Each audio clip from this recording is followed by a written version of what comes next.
이번 이야기에서 꼭 기억해 주셨으면 하는 6분이 있습니다. 새 아이를 키우며 가족과 함께 조금 더 넓은 집으로 이사할 날을 기다리던 가장, 46세 박동규 소방장, 병환 중인 어머니의 약값에 보탬이 되고 싶어 위험한 화재 현장을 스스로 자청했던 외아들, 35세 김철옹 소방교. 집에서는 2살배기 아들이 아빠를 기다리고 있던 젊은 가장, 32세 박상국 소방교. 사람의 생명을 구하는 일을 자신의 사명으로 여기며 현장을 지키던 청년, 29세 김기석 소방교. 부모님에게는 살갑고 든든한 막내 아들이었던 26세 장석찬 소방사. 그리고 일주일 뒤 사랑하는 연인과 백년가약을 맺을 예정이었던 예비 신랑 24세 박준우 소방사. 맞습니다. 이분들은 모두 소방관입니다. 2001년 3월 4일 서울 홍제동. 새벽 골목 위로 검은 연기가 번져 오르고 사이렌 소리가 잠든 동네를 깨우기 시작합니다. 그날 그곳으로 향했던 소방관들은 누군가를 살리기 위해 달려갔지만 그 불길 속에서 6사람은 다시 돌아오지 못했고 3사람은 중상을 입은 채 가까스로 살아남았습니다. 서울 홍제동 방화 참사. 그들은 그날 그곳에서 잠들어서는 안 될 사람들입니다. 훗날 눈앞에서 동료를 잃었던 한 소방관은 그날을 떠올리며 이렇게 말합니다. 소방관은 신이 아닙니다. 우리도 화재 현장에 들어갈 때 두렵고 무섭습니다. 하지만 안에 사람이 있다는 말 한마디에 내 목숨을 걸고 들어가는 겁니다.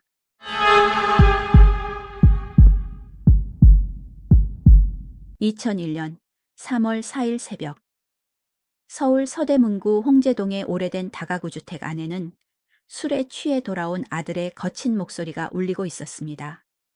새벽 2시 반쯤 집으로 돌아온 최모 씨는 만취한 상태였고 그런 아들을 본 어머니 선 씨는 또 술을 마시고 들어왔느냐며 나무랍니다. 아들을 걱정하는 그저 평범한 잔소리. 하지만 술에 취한 최 씨에게 그 말은 멈춰야 할 이유가 아니라 화를 터뜨릴 핑계가 됩니다. 욕설이 먼저 쏟아지고 곧이어 주먹이 어머니를 향해 날아갑니다. 갑작스러운 충격에 선 씨는 바닥으로 쓰러지고 얼굴을 감싸준 채 몸을 웅크려 보지만 폭행은 멈추지 않습니다.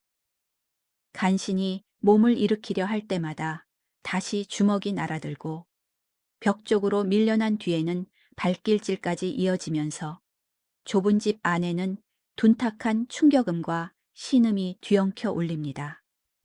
눈앞의 사람은 타인이 아닙니다. 자신을 낳아준 어머니입니다.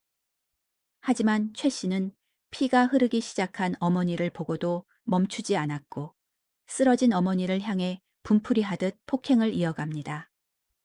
이런 행패는 처음이 아닙니다.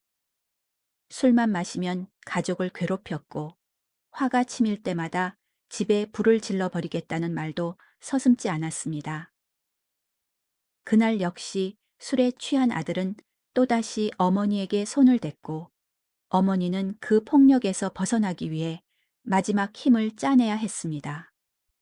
더 버티다가는 정말 살아나가지 못할 수도 있다는 공포가 밀려오자 선 씨는 비틀거리며 현관으로 향했고 등 뒤에서 욕설이 이어지는 동안에도 뒤돌아보지 못한 채 문을 열고 밖으로 빠져나옵니다.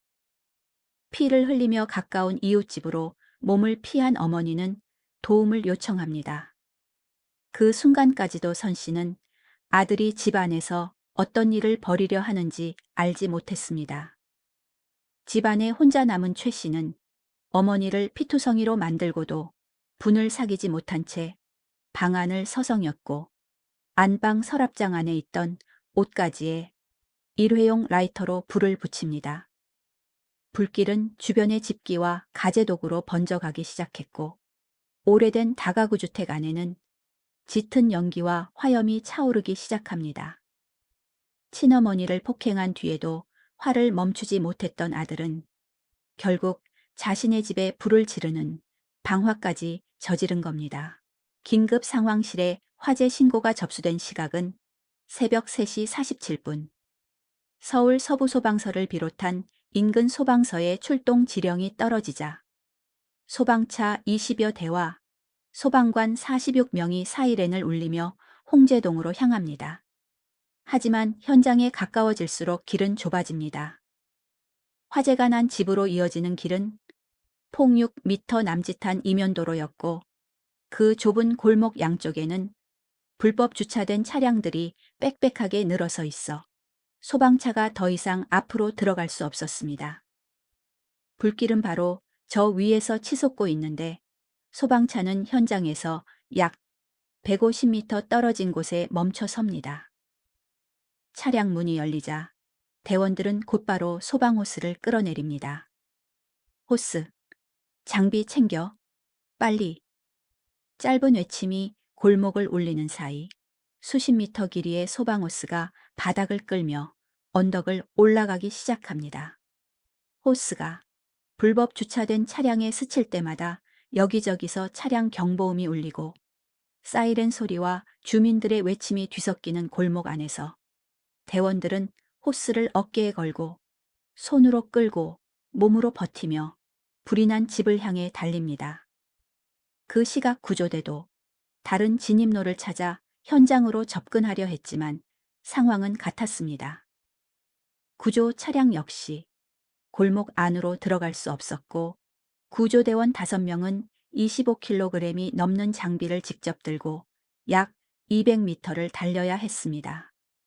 소방관들은 화재 현장에 도착하기도 전에 이미 무거운 호스와 장비를 끌고 들고 메고 가파른 골목을 숨이 차도록 올라가야 했습니다. 당시 대원들이 입고 있던 장비도 지금처럼 개선된 방화복이 아니었습니다. 비와 물줄기를 막는 데 가까운 방수복 수준의 장비를 입은 채 그들은 무거운 호스와 구조 장비를 끌어안고 불길이 치솟는 집 앞까지 뛰어 올라갑니다. 연희소대가 현장 근처에 도착했을 때도 사정은 다르지 않았습니다. 골목에 막혀 차량 접근이 어려워지자 길이 15m 남짓한 소방호스 12개를 이어 붙여 물길을 만들었고 그렇게 겨우 연결된 호스를 따라 물이 올라오기 시작하면서 대원들은 본격적인 화재 진압에 들어갑니다. 힘들게 현장에 도착했지만 그 긴 오르막은 시작에 불과했습니다. 숨을 고를 틈도 없이 이제야 진짜 구조가 시작됩니다. 창문마다 붉은 화염이 치솟고 검은 연기가 골목 위로 번지는 다가구 주택 앞에서 대원들은 곧바로 호스를 잡고 불길을 밀어내며 동시에 건물 안에 남아있던 사람들을 찾아 움직입니다. 짙은 영희 속을 헤치고 좁은 복도와 방 안을 확인하며 집주인과 세입자 가족 등 주민 7명을 차례로 밖으로 대피시킵니다. 주민 7명을 모두 구조한 뒤에도 화재 진압은 계속됩니다. 대원들은 거센 불길을 막아내는 한편 혹시 미처 빠져나오지 못한 사람은 없는지 집 안을 다시 확인하며 현장을 살피고 있습니다. 그때 골목 아래쪽에서 한 여성이 언덕을 올라옵니다. 얼굴에는 피가 말라붙어 있었고 찢어진 옷 사이로는 조금 전 폭행당한 흔적이 그대로 남아 있었습니다. 불을 지른 최 씨의 어머니 선 씨입니다. 대원들을 발견한 선 씨는 곧장 한 소방관에게 달려가 두 팔을 붙잡고 눈앞에서 타오르는 집을 가리키며 울부짖습니다. 제 아들이 아직 저 안에 있습니다. 제발, 제발 우리 아들 좀 살려주세요. 선 씨가 집을 빠져나올 때까지도 아들이 안방에 있었고 불이 난 뒤에도 미처 빠져나오지 못했을 것이라 생각한 겁니다. 하지만 그 누구도 알지 못했습니다. 최 씨는 이미 불길이 번지기 시작한 뒤 현장을 빠져나와 달아나고 있었다는 사실을 대원들은 곧바로 움직입니다. 조금 전 한 차례 수색을 마쳤던 구조 1조 대원들이 먼저 다시 건물 안으로 들어가고 이어 녹번 2소대와 홍은소대, 구조 2조 대원들까지 차례로 불길 속으로 뛰어듭니다. 그 순간 건물 안으로 들어간 소방관은 모두 10명.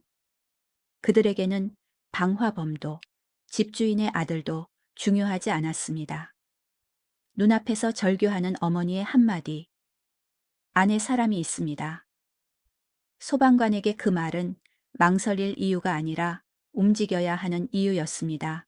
10명의 소방관이 다시 건물 안으로 들어간 뒤에도 밖에서는 화재 진압이 계속되고 있었습니다. 소방호스에서는 쉼없이 물이 뿜어져 나왔고 대원들은 창문을 뚫고 쏟아져 나오는 화염을 향해 물줄기를 쉴 새 없이 쏘아 올립니다.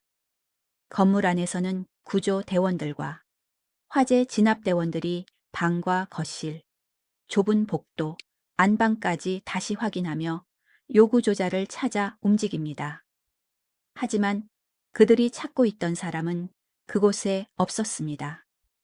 최 씨는 이미 불길이 번지기 시작한 뒤 현장을 빠져나와 외삼촌 집으로 달아난 상태였습니다.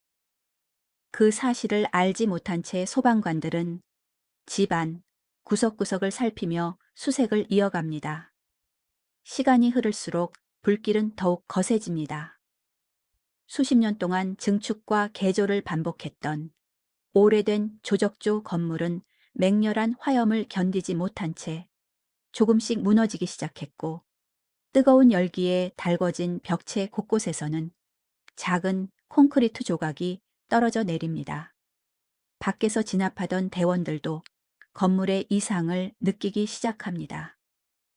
벽면에는 금이 퍼져나가고 천장 안쪽에서는 둔탁한 파열음이 한 번 또 한 번 들려옵니다. 그리고 오전 4시 17분 골목 전체를 뒤흔드는 굉음과 함께 버티고 있던 2층 건물이 순식간에 아래로 주저앉습니다. 무너진 벽체와 콘크리트, 벽돌더미가 한꺼번에 쏟아져 내리면서 건물 안에서 수색을 이어가던 소방관 10명이 그대로 잔해 속에 매몰됩니다. 건물 가까이에서 화재를 진압하던 다른 소방관 3명도 갑자기 튀어오른 파편에 맞아 쓰러집니다. 순간 골목은 검은 먼지와 시멘트 가루로 뒤덮였고 조금 전까지 물줄기를 쏘아 올리던 대원들은 무너진 건물을 바라본 채 그대로 얼어붙습니다. 잠시 뒤 구조대, 삽 가져와. 빨리. 골목 안은 다시 다급하게 움직이기 시작합니다. 조금 전까지 함께 불길 속으로 뛰어들었던 동료들이 거대한 콘크리트 잔해 아래 그대로 매몰됐다는 사실을 누구보다 잘 알고 있었던 소방관들은 무너진 건물을 향해 망설임 없이 달려갑니다. 뒤이어 녹번 1소대를 비롯해 서울 시내 11개 소방서에서 출동한 구조대원들까지 현장에 합류했지만 구조 작업은 시작부터 쉽지 않았습니다. 소방차조차 겨우 진입했던 좁고 가파른 골목은 중장비가 들어오기 어려웠고 사람의 힘으로는 도저히 옮길 수 없을 만큼 거대한 콘크리트 잔해가 동료들을 덮고 있었기 때문입니다. 하지만 누구도 그 자리에서 물러서지 않았습니다. 삽으로 콘크리트를 깨고 망치로 부서진 벽체를 허물어내며 손으로 벽돌을 하나씩 걷어냅니다. 날카로운 파편에 손바닥이 찢어지고 손끝에서는 피가 흘러내렸지만 대원들은 아랑곳하지 않았습니다. 잔해 아래의 구조 대상은 조금 전까지 같은 소방차를 타고 출동했고 같은 불길 속으로 함께 들어갔던 동료들이 있었기 때문입니다. 대원들은 무너진 잔해를 향해 계속 말을 건넸습니다. 조금만 더 버텨달라고, 반드시 꺼내겠다고, 끝까지 포기하지 말아 달라고. 잠시 뒤 잔해 아래에서 희미한 응답이 들려옵니다. 아직 살아있다는 신호였습니다. 그 한마디에 현장은 다시 분주해집니다. 조금이라도 더 빨리 꺼내기 위해 모두가 있는 힘을 다해 콘크리트를 걷어냈지만 사람의 힘만으로는 수톤에 이르는 건물 잔해를 쉽게 들어 올릴 수 없었습니다. 시간은 그렇게 흘러갑니다. 오전 4시 45분. 가장 먼저 김창갑 소방사가 구조됩니다. 두개골 골절과 뇌출혈, 척추와 골반의 다발성 골절을 입은 위중한 상태였지만 다행히 살아 있었습니다. 12분 뒤 오전 4시 57분에는 고 명훈 소방사가 구조됩니다. 척추 골절과 갈비뼈 골절, 전신 압착상을 입은 채 곧바로 병원으로 옮겨졌습니다. 그리고 오전 5시 13분. 이성촌 소방교가 잔해 밖으로 구조됩니다. 양쪽 다리가 콘크리트 더미에 짓눌려 심한 압착 손상을 입었지만 끝내 생명을 지켜냈습니다. 무너진 건물 아래에는 아직도 동료들이 남아 있었고 대원들은 끝까지 삽을 놓지 않은 채 콘크리트를 걷어내며 약속을 지키기 위해 사투를 이어갑니다. 잔해 아래에서는 산소통의 경고음이 여기저기서 울려 퍼집니다. 산소통 안의 공기가 얼마 남지 않았거나 움직임이 멈춘 대원에게서 자동으로 울리는 신호입니다. 삐, 삐, 삐. 그 소리가 들릴 때마다 대원들은 살아있다는 희망 하나만 붙잡고 콘크리트 잔해를 미친 듯이 걷어냅니다. 그러나 조금 전까지 희미하게 이어지던 생명의 신호는 끝내 멈춰버리고 맙니다. 그날 새벽 6명의 소방관은 끝내 살아 돌아오지 못했습니다. 아침 7시 57분. 마지막 매몰 대원이 잔해 밖으로 옮겨지면서 밤새 이어졌던 구조 작업도 모두 끝이 납니다. 밤새 검게 타버린 홍제동 골목 위로는 마치 모든 것이 끝났다는 듯 굵은 한방눈이 조용히 내려앉기 시작합니다.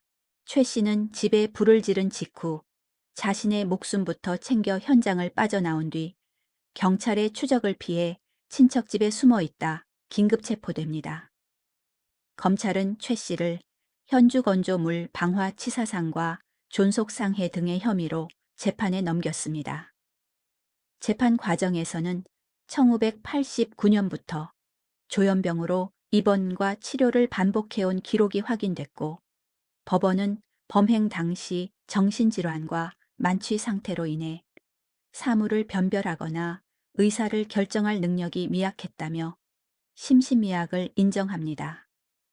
또한 불을 지른 행위는 인정하면서도 건물 전체가 붕괴해 수색 중이던 소방관들이 매몰될 것까지는 예견하기 어려웠고 노후 건물의 구조적 문제 역시 붕괴에 영향을 미쳤다고 판단했습니다.